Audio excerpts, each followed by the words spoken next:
Hello বন্ধুরা, good evening. আজকে একটি দারুণ মজার ভিডিও নিয়ে তোমাদের কাছে চলে এলাম। ভাই, গ্রামের দিকে থাকি, অন্ধকার অন্ধকার রাস্তাঘাট, এগুলো তোমরা নিজ নিজ গুণে একটু ম্যানেজ করে নিও। আর তোমরা তো জানোই তোমাদের কাকিমা খুবই সাধারণ একটি মানুষ, সাধারণ জায়গায় বসবাস করি ভাই, অত আলো বাতাসের মধ্যে তো থাকি না। তো যাই হোক, গ্রামের রাস্তা রওনা দিলাম একটা অদ্ভুত একটা কাজে, যে কাজটা আমার বাড়িতে দু একবার হয়েছে, মানে আমার বাড়িতে একবার পড়েছিল, কিন্তু আমি জানি এরকম হয় এলাকায় প্রচুর, এরকম নানান ঘটনা ঘটে। যেটি হলো, লোকের বাড়িতে যাদের নতুন নতুন বিয়ে হয়, আমাদের অঞ্চলে এটি একটা বিশাল প্রথা। বন্ধু বান্ধব, ভাই বোন, আত্মীয় স্বজন, যে কোনো কেউ তার মনের আশা নিয়ে একটু লোকের বাড়িতে কার্তিক ফেলে দিয়ে আসে খুব ধুমধাম করে। এই কাজটির এবারে মাথায় কিভাবে টিকটিকি নেচে উঠেছে আমার ছেলের। আর এর মেন পান্ডা হলো আমার বড় কন্যা, মানে আমার মেয়ে, যে হলেন সমস্ত কাজের আমাদের মানে মেন কান্ডারি। উনি ছাড়া আমাদের বাড়ি কোনো কাজ হয় না। তো মানুষ জোর জবরদস্তি, তোমাকে যেতেই হবে, চল আমিও গিয়ে একটু ঠাকুর দেখি। তাহলে কোনোদিন তো এইভাবে কার্তিক দেখিনি। প্রথমে গেছিলাম একটু ঝিঞ্জিরা বাজার, যেখান থেকে ভাই একটুও ঠাকুর অত পছন্দ হয়নি। তারপর ঘুরে একদম ডাকঘর হয়ে আমরা গেলাম আমাদের কুমোর পাড়ায়। আমাদের এলাকার লোক যারা এই কুমোর পাড়াটা চিনেই থাকবে, 12 মাসই নানান ঠাকুর এখানে রেডি থাকে। আমি মা দুর্গাও এক আধবার কুমোর পাড়া থেকে নিয়েছি। ওখানে এসে দেখছি নানান কার্তিকের সাজগোজ চলছে। কি সুন্দর ঠাকুরগুলো গো, কোনোটা ছোট কোনোটা বড়। তবে এখানের ঠাকুর একটু কাঠমারি দেখলাম, ছাঁচের ঠাকুর একটু কম। তা যাই হোক, ঠাকুরগুলো দেখে এক একটার এক এক রকম দর। কার্তিকের আমার সাজগোজ চলছে। টুকটাক লোকজন দেখেছি, যে এখন থেকেই লোকে ফেলছে তা না। নিয়মটা ছিল কার্তিক পুজোর, তোমাদের ওখানে কিরম জানি না, কার্তিক পুজোর ঠিক আগের দিন এই ঠাকুরটিকে একদম দরজার সামনে একটা চিঠিপত্র দিয়ে তাকে সাজিয়ে গুজিয়ে বাচ্চা ছেলে পুলে আনন্দ করে বন্ধু বান্ধবরা ফেলে দেয়। এবারে নানান লোকের নানান অসুবিধার সম্মুখীন হয়। হুট করে একটা ঠাকুর পড়লে তার ঠাকুর মশাই, তার যে নানান সরঞ্জাম সেগুলো কিনা, মানুষের একটু বিপদে পড়তে হয়, খুব তোড়জোড় লেগে যায়। ওই জন্যে একটু বেশ কিছুদিন টাইম ধরে এইটা মানে কিছুদিন আগের থেকেই ঠাকুরটিকে এখন আমাদের এলাকায় ফেলা হয়। তারপর নানান জায়গায় ঘুরলাম কুমোর পাড়ার, যেন ছোট বড় অনেক ঠাকুর দেখলাম। লাস্টে আমার তোজতনুর পছন্দ হলো। দেখেছো এখানে একজন কি সুন্দর জগদ্ধাত্রী মায়ের মূর্তি তৈরি হচ্ছে। তো যেখান থেকে হোক ওখানে আমরা সব একটি ঠাকুর পছন্দ করে তাকে বলে যে আরো একটু সাজুগুজু তাকে সুন্দর করে করিয়ে দাও। এই আমার মানু, এই দেখো আমার বড় মেয়ে, ইনি হলেন আমার সমস্ত সংসারের মধ্যমণি। আর এই হলাম আমি আর আমার তোজতনু। মা ফুচকা খাবো, রাত 10টার সময় ফুচকা খেলো জানো। ফুচকা খাইয়ে আবার এলাম আমার সোনা বাবার কাছে, আমার সোনা কার্তিক সোনার কাছে। তখন দেখছি তার কানে দুল পরানো হচ্ছে, আমার পাপুটাকে সুন্দর করে সাজিয়ে দিচ্ছে। তো আমি বলেইছিলাম সুন্দর করে একদম সুন্দর রাজবেশের মতো করে সাজিয়ে দিন। তখন তো রেডি হচ্ছিল না।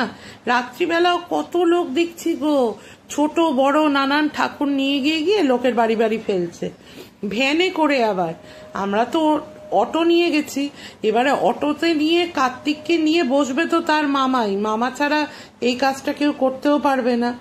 তো মামাকে নিয়ে বসতে হবে। আমি কার্তিকের উচ্চতা বলো বা বেশি খুব একটা বড়র দিকে যাইনি, বেশি বড় নিলে না মামার পক্ষে নেওয়া অসম্ভব।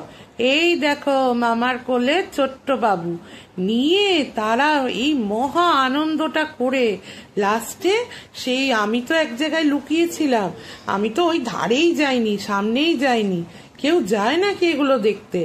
তারা সব গিয়ে একদম মেয়ের বাড়ির সামনে সে কি সব বক্স নিয়ে গেছিল গো, কত বোম ফাটালো, ফাটিয়ে কার্তিক ঠাকুর বসিয়ে তাকে ধূপ মোমবাতি জেলে সুন্দর করে, সে কি অবস্থা, আমি তো শুনতে পাচ্ছি জোরে জোরে বক্সটা বাজছে, মা দরজা খোলো, বাবা দরজা খোলো। তারপরে তো আমার ছোট মেয়ের বাড়ি থেকে আমি তো দূর থেকে, অনেক দূর থেকে এগুলো দেখেছি, যে সব দেখি নেমে এসছে, সবাই খুব আনন্দ। তারপর খুব আনন্দ করে আমার বাবু সোনাটাকে প্রথমে একটুখানি শুভমের মা, মানে আমার ছোট জামাইয়ের মা, সে আদর করে একটু সন্দেশ খাওয়ালো, একটু ধূপ মোমবাতি দেখালো, সুন্দর করে তার একটু নম করে সেই বাবুটাকে আমার বাবুই মানে আমার ছোট জামাই কোলে করে ঠাকুর ঘরে নিয়ে গেল। এই মজার ভিডিওটা শেয়ার করব কি করব না, কত রকম মনের মধ্যে কত রকম চিন্তা করছিলাম।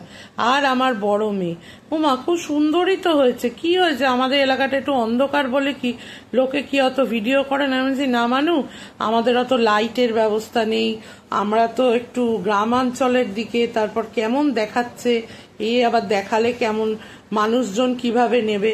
আরে তুমি ছাড়ো তো, আমি ফেলেছি, আমি বুঝবো, তুমি এই ভিডিওটা আর একটু ভয়েস ওভার দাও। সে ভিডিও ওই করেছে, এগুলো একটাও আমার করা না জানো। আর আমি ওকে বলিও নি পাগলি এমন সব কাজ করে, জোর জবরদস্তি। এটা কিন্তু গত রাতের ঘটনা, আজকে তোমাদের সঙ্গে সন্ধেবেলা শেয়ার করলাম। এই দেখো আমার সোনা পাপাটাকে দেখতে, আমার কার্তিক ঠাকুরকে দেখতে সবাই, ওর বাড়ির সবাই চলে এসছে, সবাই।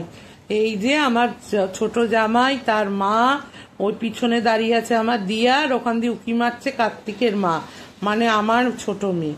খুব মজা লেগেছে এটা করতে, জানো তো, খুব মজা। বাচ্চাদের আনন্দ দেখলে না তুমি মানে এত ভালো লাগে, ওদের আনন্দে যেন আমাদের প্রাণ শক্তি বেড়ে যায়। কি কিরম ভাবে নেবে এই ভিডিওটা আমি জানি না, আমি বলছি মানে ওদের আনন্দ, ওদের এই যে এত হই হুল্লোড়, কার্তিকের মোমবাতি কিনবো, কার্তিকের মালা কিনবো, কার্তিকের ফুল বেলপাত, এইগুলো মানে আনন্দগুলো দেখলে যে মনে হয় যে বাবা আমরা তো এগুলো কোনোদিন এত করিনি, জানি না। বাহ, জিনিসটা তো বেশ মজাদার। খুব সুন্দর করে কার্তিক ফেললাম, ওরাই সব ব্যবস্থা করলো খুব সুন্দর করে, একদম কার্তিক ঠাকুরকে আমার বাবু বরণ টরণ করে ঘরে নিয়ে গেল। এরপরই চলে এলো আমাদের বাড়ি নিয়তা, যে কার্তিক পুজো, এবারে তো তোমাদের সবাইকে যেতে হবে। কার্তিক পুজোর ভিডিওটাও তোমাদের কাছে ভাবছি যদি এইটাই আমি বলে থাকি, তাহলে কার্তিকের ভিডিওটা, কার্তিক পুজোর ভিডিওটাও তোমাদের সঙ্গে শেয়ার করব। কেমন লাগলো আজকে ভিডিওটা অবশ্যই জানিও। শুধু একটু অন্ধকার অন্ধকার ভাব আছে ভাই, আমি একটা ছোট ফোন দিয়ে ভিডিও করেছে আমার মেয়ে, আমাদের কাছে অত লাইটের ফাইটের নিঘাত কোনো ব্যবস্থা থাকে কেন, গ্রাম, প্রত্যন্ত গ্রাম থেকে লোকেরা ভিডিও করে, তাদের কিন্তু এরকম অন্ধকার অন্ধকার ভিডিও ওঠে না। আমি এখনো না এইসব ব্যাপারগুলো এতটা জেনে উঠতে পারিনি, কি কি ব্যবস্থা লাগে। তোমরা কেউ কিছু জানলে আমাকে একটু জানিও না গো, যে কিভাবে করলে জিনিসটা আরো সুন্দর হয়। এই দেখো কার্তিকের ঠাকুমা আমাদের টাটা করে দিল, আমরাও আস্তে আস্তে রওনা দিলাম, ওরা ধূপ মোমবাতি নিয়ে কার্তিক নিয়ে চলে গেল।